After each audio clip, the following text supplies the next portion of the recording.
ایک شخص بدبختی سے ایک ٹی وی اینکر کے سامنے بیٹھا ہوا بات کر رہا تھا، اہل تشیع سے تعلق تھا، بیٹھے بات کر رہے، جب وہ اینکر جو ہے وہ لیڈیز کی محترمہ کی، سوال جواب میں اچھے نظریے کی لگ رہی تھی، وہ سوال جواب جب مذکور صحابہ شان صحابہ پر بات ہوتی رہی تو وہ لاجواب ہوا، اٹھ کے چل پڑا، میں کو چھوڑ کے بھاگ گیا، اپنی قوم کے پاس گیا تو قوم نے پکڑ لیا، تم نے ہماری ناک کٹوا لی، تم تو بڑا پوجے صحابہ اور صحابہ سے نفرت کے دس دیتے تھے کہ معاذ اللہ صحابہ بیت کے دشمن ہیں، حضرت ابوبکر حضرت عمر عثمان نے معاذ اللہ یہ کیا وہ کیا، لوگوں کو گمراہ کرتے کفر بولتے تو بات کرتے ہیں۔ آج کیا ہوا؟ تم اس عورت کے سوالوں کے جواب نہیں دے سکے، ہماری ناک کٹوا دی، پورے مذہب کی ناک کٹوا دی۔ آخر تکیہ تو آتا ہے، منطق تو پڑی ہوئی ہے اور خواصت کوٹ کوٹ کر کے بھری ہوئی ہے، قوم کو مطمئن تو کرنا تھا، نہیں تو روٹیاں ڈالنی تھی۔ انہوں نے کہا تمہیں پتہ ہی نہیں لگا میں نے کیا کیا؟ انہوں نے پوچھا بھی کیا کیا؟ انہوں نے کہا تمہیں پتہ ہے جہاں صحابہ کی تعریف ہوتی ہے، صحابہ کی شان بیان ہوتی ہے، ہم معاذ اللہ ثم معاذ اللہ، یہ معاذ اللہ کے میرے جملے ہیں، وہ بدبخت کہتے ہیں معاذ اللہ ثم معاذ اللہ، ہم نفرت اور بغض کا اظہار کرتے وہ محفل چھوڑ دیا کرتے ہیں،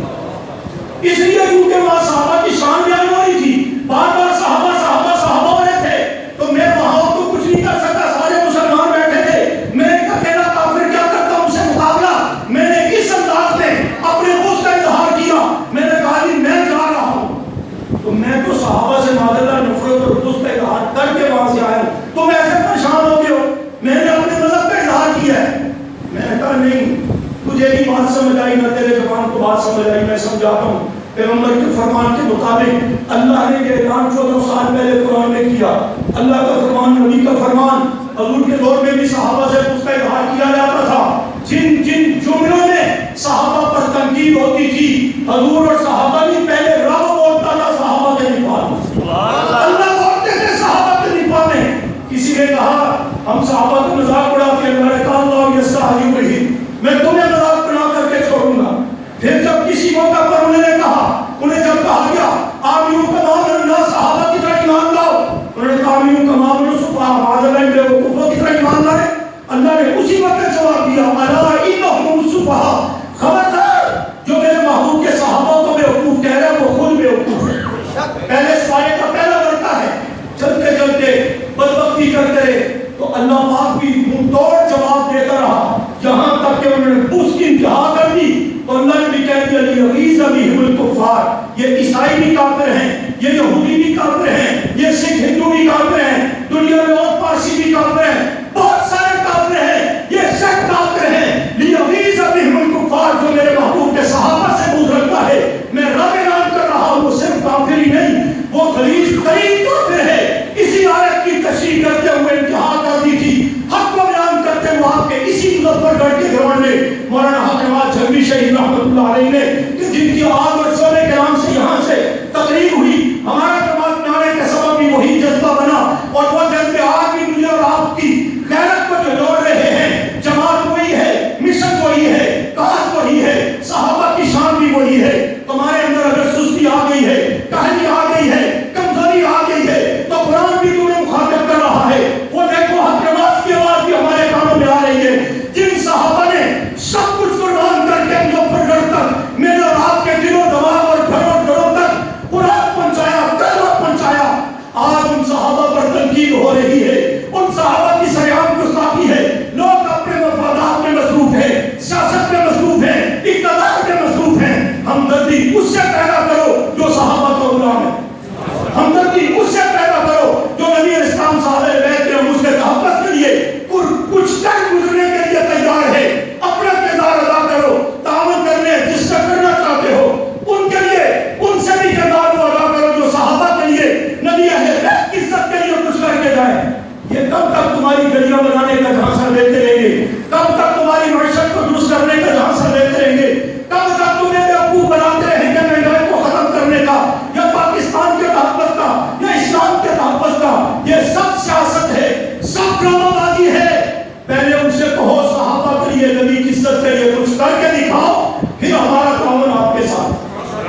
جو ظالموں کی طرف جھکاؤ سے بھی آپ چھو سکتی ہے، آپ کی گرفت میں آ سکتے ہو، اس لیے اس میں بھی احتیاط کریں۔ میں عرض کر رہا کہ اللہ نے کہا یغیظ بہم الکفار، باقی تو کافر کافر ہیں، جو میرے صحابہ سے بغض رکھتا ہے وہ صرف کافر نہیں غلیظ ترین کافر ہے۔ انہی میں سے میرے رب نے 14 سال پہلے یہ اعلان بھی کر دیا تھا، فرمایا عضوا علیکم الانامل بالغیظ، صحابہ سے بغض رکھنے والے ہاتھوں میں انگلیاں چبایا کرتے تھے صحابہ کی شان کو دیکھ کر۔ یہ بلال، یہ وہ بادر نہ یہ جناب والا کل تک ہمارے غلام کی ہماری جھوٹیاں سیدھی کرتے تھے، آج حضور کی محفل کے معزز لوگ بنے بیٹھے، بلال چلتا زمین پر ہے، پاؤں کے ہٹوال جنت میں سنائی دیتی ہے، عرشوں سے رب کے ان کے لیے سلام آتے ہیں۔ یہ اس دور کے کافروں کو تکلیف ہوئی تو اللہ نے جواب میں یہ نہیں کہا میرے محبوب ان سے بہت دوستوں بزرگوں تسی بھی کلمہ پڑھ لو تمہیں عزت مل جائے گی۔ اللہ نے کہا کل موتو بغیظکم، اللہ کا لے کر یہ الفاظ نے اللہ سے یہ بات سیکھی ہے۔ آدم پاک رحمان فاروق کے رشتے حدی نے یہ نیتا کے جذبہ رب کی تعلیمات سے سیکھا ہے، فرمایا کل موتو بغیظکم، میرے محبوب ان سے کہو جو آپ کے صحابہ سے بغض رکھتا ہے اس کو اس دھرتی پر رہنے کا حق نہیں ہے، وہ اسی غیر و غضب میں مر جائے۔ جیسا ہم معاملے کے طور پر کہتے ہیں وقتہ والا چھوڑیے، بار بار بجلی بند کرتے جاتے مارجن جان چھوٹے میرے بس چلے تو میں چیز کر ٹکڑے کر کے رکھ دوں، تو اللہ نے بھی کہا صحابہ سے بغض رکھنے والا باقی گناہگار آئے تو بار بار بھی گناہ کی توبہ کرے معاف ہے، لیکن یہ بغض سے باہر نہیں آتا، اس لیے اللہ کے نام نے کل موتو بغیظکم، مر جا تم اسی غیر و غضب میں۔ وہ کہتے ہیں میں محفل چھوڑ کے چلا گیا کیونکہ صحابہ کی شان میں ہو رہی تھی، 2 ہفتے گزرے وہ دنیا سے چلا گیا، مر گیا تھا، کہ چلتا پھرتا تھا، کوئی خاص بیماری نہیں تھی میری معلومات کے مطابق، دنیا سے چلا گیا۔ میں نے کہا یہ رب نے کہا تھا، تو کہتے میں صحابہ کی شان نہیں سن سکا، میں تو چھوڑ گیا، اللہ نے کہا میں تجھ سے دنیا چھڑواتا ہوں، دنیا سے چلا گیا۔ اب اس کی قوم سے پوچھ کدھر گیا، کہتا جی وہ علی سر کے جنت ہی جائے، میں نہیں سستی جنت نہیں ہم حسبتم ان تدخلوا الجنہ ولما یأتکم مثل الذین خلو من قبلکم مستهم البأساء والضراء۔ خیر قبر میں سوال ہوگا من ربک من نبیک من دینک، اگر صحابہ کے متعلق سوال ہوگا تو کدھر جائے گا؟ اگر فرشتوں نے قبر میں صحابہ کی بات چھیڑ دی کہ بتاؤ صدیق و عثمان علی طلبہ معاویہ کے لیے کیا آپ کے خیالات ہیں، اب قبر سے نکل کر کدھر جائے گا؟ ٹی وی کے پروگرام سے اٹھ کے بھاگ گیا، قبر سے کہاں جائے گا؟ شاید چلو قبر میں بات نہ ہو، میدان حشر آ گیا، اب یہاں پر بات ہے یہ ہم جا رہے تھے جنت میں، جاؤ آگے دیکھا تو صحابہ کھڑے ہیں،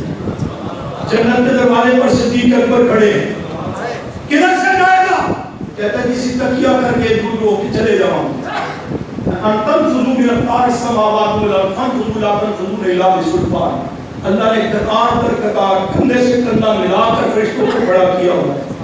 یہ جو رات کو آپ کے ہاتھ میں دیکھتے ہیں شعلہ سو پر جا رہا ہوتا ہے، یہ وہی شیاطین اوپر جاتے ہیں تو جنات اور فرشتے ان کو شعلے مارتے ہیں کہ خبردار اب رستہ بند ہے ادھر جانے، یہاں تو کندھے سے کندھا ملا کر کھڑے ہیں، کیسے جاؤ گے؟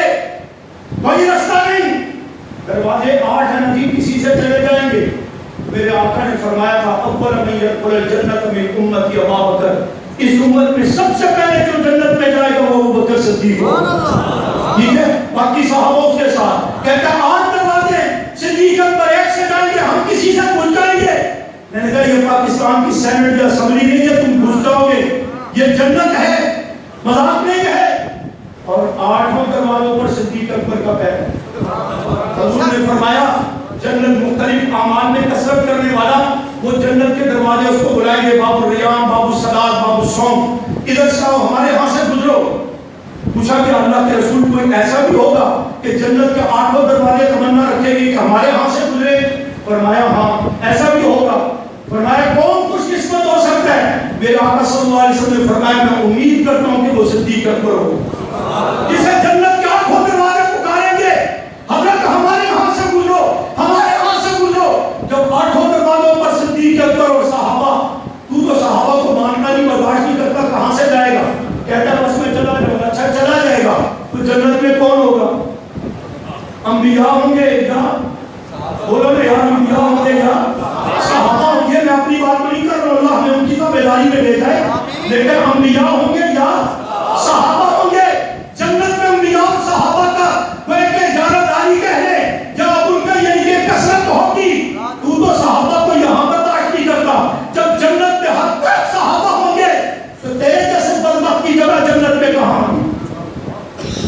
میں آ رہا ہے؟ اچھا چلو پھر ہم کریں گے جناب، جبے کبے پہن کر کے جائیں گے کہ مولوی صاحب کو دھوکے میں آ جاتے ہیں تو شاید فرشتے میں بھی دھوکے میں آ جائیں گے، بڑا جبے کبے دستار، اور ان کو لے جاؤ جنت میں۔ حضور بھی فرمائیں گے بھائی ان کو لے جاؤ جنت میں۔ فرشتے کہیں گے میرے آقا نہیں، ان کی ظاہری حالت کو نہ دیکھیں کہ وہ بدبخت لوگ ہیں جنہوں نے آپ کے دین میں گمراہیاں پیدا کی تھی، دین میں تبدیلی کی تھی، آپ کے پیاروں کو مومن نہیں مانتے تھے، اپنے کو مومن کہتے تھے، تو خبردار یہ جنت میں نہیں جا سکتے۔ تو پھر وہاں نعرہ لگے گا حیدری، نعرہ لگا کر پھر جب گھس جائیں گے، مولانا ذوالفقار قاسم رحمۃ اللہ علیہ فرمایا کرتے تھے وہاں پہ حیدری نہیں چلے گا، اگر تم نے کہا بھی نا تو فرشتے کہیں گے حیدر نہیں حیدر، حیدر نام والے پاس۔ اور یہ میں روایات کو خلاصہ بتا رہا ہوں، میں اسے مذاق میں بات نہیں کر رہا ہوں، جو صحابہ سے بغض رکھے وہ بھی جنت میں اور صحابہ بھی جنت میں۔ عقل مانتی ہے،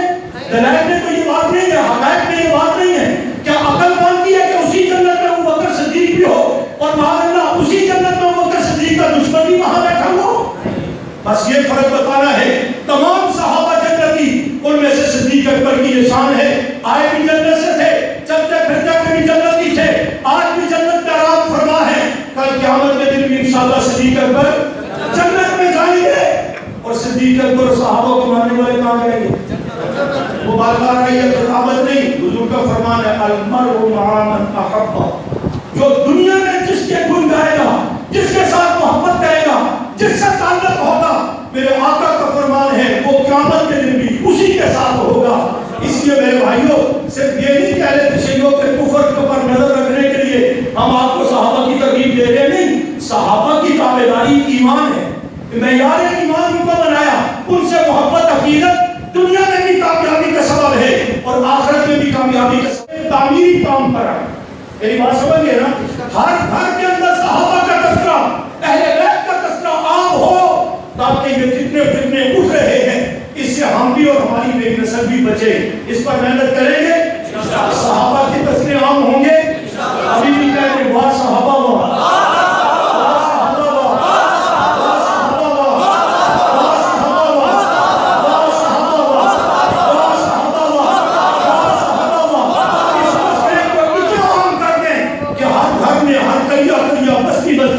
گلی گلی پوچھا پوچھا صحابہ کی شان عام ہو، ہمارے بچے بچیوں ان کے گھروں میں صحابہ کے خطب بٹھا دو، تاکہ دشمن کسی بھی انداز سے تاریخ کے حوالے لے کر دیگر کوئی بدمعاشی کر کے صحابہ سے نئی نسل کو متنفر کرنا چاہے تو آپ کہہ دیں خبردار، صحابہ ہمارے ایمان کا جزو لا ينفك ہے، ہم جان دے سکتے ہیں، صحابہ سے جدائی کا اعلان نہیں کر سکتے۔ اللہ مجھے آپ کو عمل کی توفیق دے، وما علینا الا البلاغ۔